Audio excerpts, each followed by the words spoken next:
kesempatan ini, perkenankan saya menyampaikan bahwa di mana langit dijunjung, di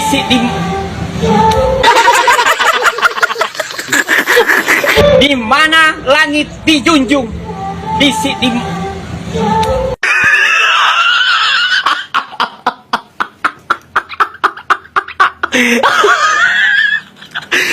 mana lagi di mana langit dijunjung, di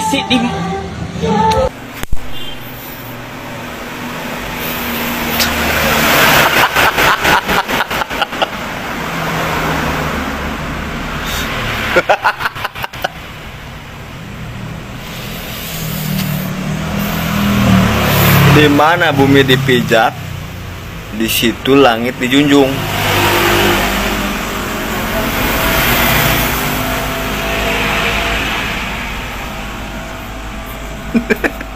Dan tidak lama lagi kami akan melakukan upaya hukum bila. Assalamualaikum warahmatullahi wabarakatuh.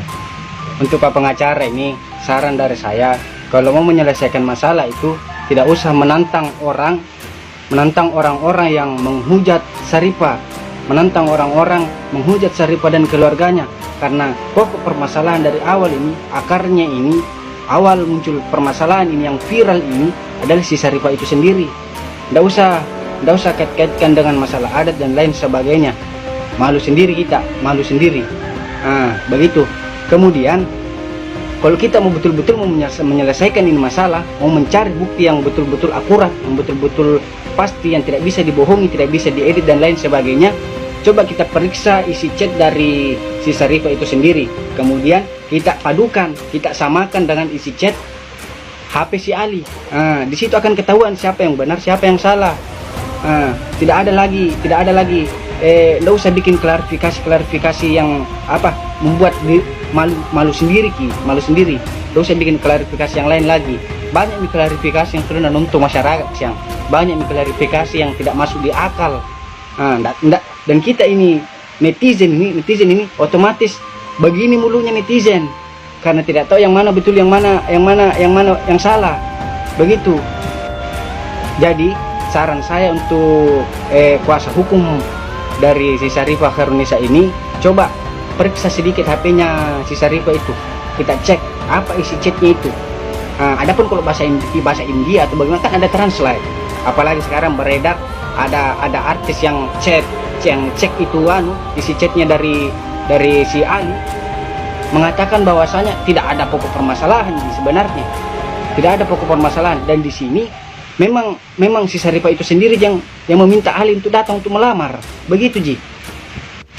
Dan adapun kalau masalah pelamaran Ali kemarin itu, jangan kaitkan masalah adat, tidak bisa gitu kita kaitkan masalah adat, karena kita tidak tahu adatnya orang India. Kira-kira adatnya orang India bagaimana? Siapa tahu adatnya orang India langsung datang saja nampak anaknya orang. Mau tahu gak? Begitu. Jadi jangan salahkan adat, beda adatnya. Adat Bugis saja sama adat Jawa beda. Adat Bugis sama adatnya orang Kalimantan beda. Jadi harus kita pakai otak sedikit. Di sini ini saya tidak mau menyalahkan siapa-siapa, saya hanya mau mencari kebenaran, mau meluruskan apa sebenarnya ini pokok permasalahan dari mana, dan saya kasihkan solusi. Kalau mau cari pokok permasalahan itu, mau cari siapa yang benar siapa yang salah, coba cek di HP. Oke, salam akal sehat. Assalamualaikum warahmatullahi wabarakatuh. Di mana langit dijunjung, di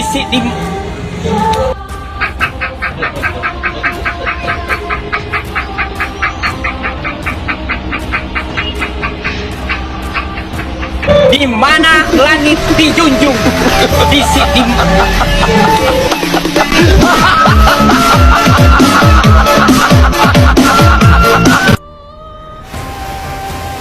Jadi sekarang kasus Khairunisa dan Ali itu memasuki satu babak baru. Babak baru maksudnya setelah masing-masing sudah menyampaikan pernyataannya, ada yang menyatakan bahwa dia sudah ingin melanjutkan meskipun yang satunya masih berharap. Tapi dengan kehadiran beliau ini memberikan suatu warna baru dan suatu babak baru mengenai cerita ini. Jadi beliau ini setelah beberapa kali muncul VT-nya ditonton, kemudian direaksi begitu banyak orang. Salah satu yang direaksi itu ketika dia dengan Nisa berdiri di sebuah tugu begitu di pinggiran jalan, lalu memberikan pernyataan ya, agar orang-orang tidak merendahkan para wanita atau para perempuan dari Wajo. Dan itu video itu ditutup dengan kayak sebuah pantun ya, yang apa tuh langit dijunjung atau apa gitu. Yang dia sendiri akhirnya tersadar begitu bahwa ini adalah pantun yang salah begitu, salah dia ucap, dan kemudian dia bereaksi seperti ini. Oke, kemudian dia ternyata juga bikin beberapa pernyataan yang terlihat keras tapi kontroversial karena mengancam-ancam orang begitu, yang apabila terus memposting masalah ini, Hairunisa dan Ali, dan apalagi menyudutkan Wajo, itu dia mengancam akan memperkarakan ya, memproses hukum gitu. Kemudian menuduh sebagian orang yang terus memposting masalah ini, terutama yang mengaku sebagai karib atau keluarganya Nisa, dan ternyata itu bukan, sebagai orang-orang yang hanya mencari sensasi untuk cari cuan, dia cari cuan. Jadi beliau ini orang yang sangat memberi warna pada cerita ini. Dan sekarang dia mulai aktif untuk membela Nisa. Kita tidak tahu apa latar belakangnya, tetapi mungkin bagian ini daripada rasa solidaritas satu daerah dan keluarga kepada Nisa dan keluarganya. Dan sebenarnya dia orang mengira dia pengacara, tapi sebenarnya dia mungkin orang yang berwira swasta yang lagi sekarang berkarir di Jakarta kalau tidak salah. Dan jadi ya kita berikan aplaus ya untuk beliau ini, dan kita kasih semangat juga, karena salah satu jasa yang harus kita akui adalah dengan kehadiran dia, Nisa akhirnya muncul ke permukaan dan semua orang bisa melihat Nisa dengan lebih jelas begitu. Dan karena dia yang hadir dan mendampingi Nisa saat dia wawancara di TV kemarin, dan meskipun sebelumnya Nisa sudah wawancara secara sendiri oleh TV One. Jadi kita berikan aplaus nih buat abang ini nih. top. Tanpa kita ketahui, tanpa kita sadari bahwa Allah itu telah menunjukkan sifat aslinya mereka gitu. Pasti kalian semua udah nonton kan klarifikasi Syaripeh yang kemarin di acara pagi-pagi ambiar gitu. Ini host udah ngumpul loh, host nih Dewi Persik, Nasar dan yang lainnya udah ngumpul di pintu. Dia udah ngumpul mau menyambut si kedatangan dia gitu. Ya orang mah kalau punya adab gitu ya, kalau punya sopan santun ya salaman lah gitu ya, salaman segala macam tek bengek. Ini dia dengan santainya si Popo ini dan Syaripeh main nyelonong aja. Nggak punya adab. Beda sama Aka sama Ali, dia salaman ya kan, saling sapa, saling negor gitu, sesama umat muslim lah gitu. Kita harus punya adab gitu. Percuma kita punya ilmu kalau kita nggak punya adab gitu. Kalau kita punya adab udah pasti punya ilmu, tapi kalau kita punya ilmu belum tentu kita punya adab gitu ya kan. Jadi ya buat Syaripeh gitu, jangan dulu menutupi diri kita gitu dengan cadar gitu.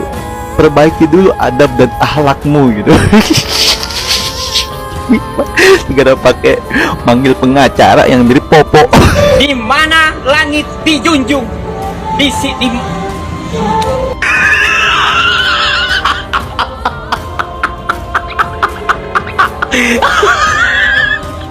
Di mana langit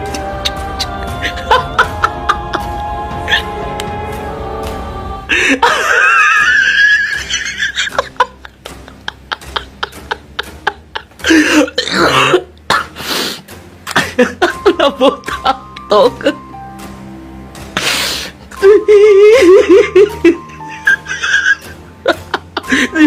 ya Allah sedih. Di mana lagi itu begalah dia kata-kata salah malu ini. Buta Namaku Andi Asis. Jangan panggil aku Asis. Maunya dipanggil Pangeran. Abdul Aziz Pangeran. Namanya siapa sih? Pangeran. Aziz Pangeran. Maunya dipanggil Pangeran. Silakan Pangeran di tengah ya. Jangan panggil aku Abdul Aziz.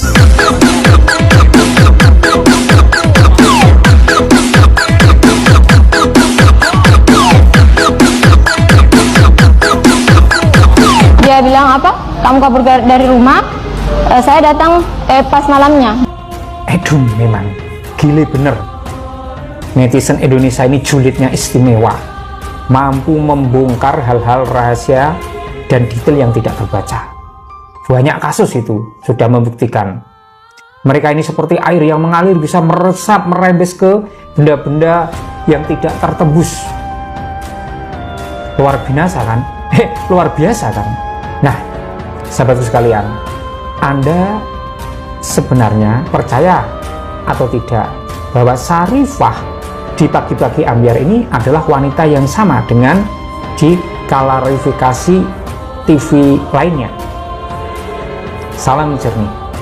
Karena banyaknya komen di VT saya dan VT-VT lain yang seliweran tentang keraguan atas keaslian Syarifah di Pagi Ambyar, maka saya tergelitik untuk mengulik. Lalu saya bandingkan dua klarifikasi Syarifah yang di TV sebelumnya dan di Pagi-Pagi Ambyar. Maka saya temukan 3 perbedaan. 1. Perbedaan kebeningan kulit di sekitar matanya yang bisa kita lihat dari balik cadar. Kemudian nadanya dan suaranya ini jauh lebih tinggi dan lebih tegas.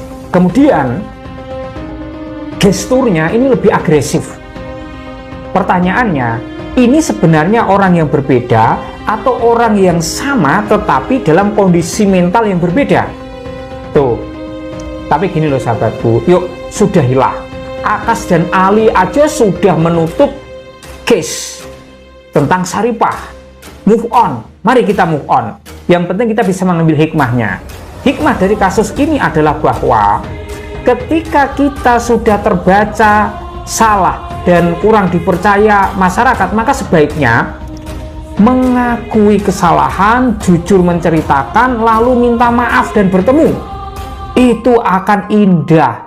Dan mungkin malah kalau ini dilakukan, Syarifah bisa jadi artis seperti Fajar Setboy dan pacarnya. Bang Ali dan Syarifah bisa menjadi artis dua-duanya, kan begitu. Nah, blundernya lagi, Syarifah malah menghadirkan pengacara, membawa pengacara.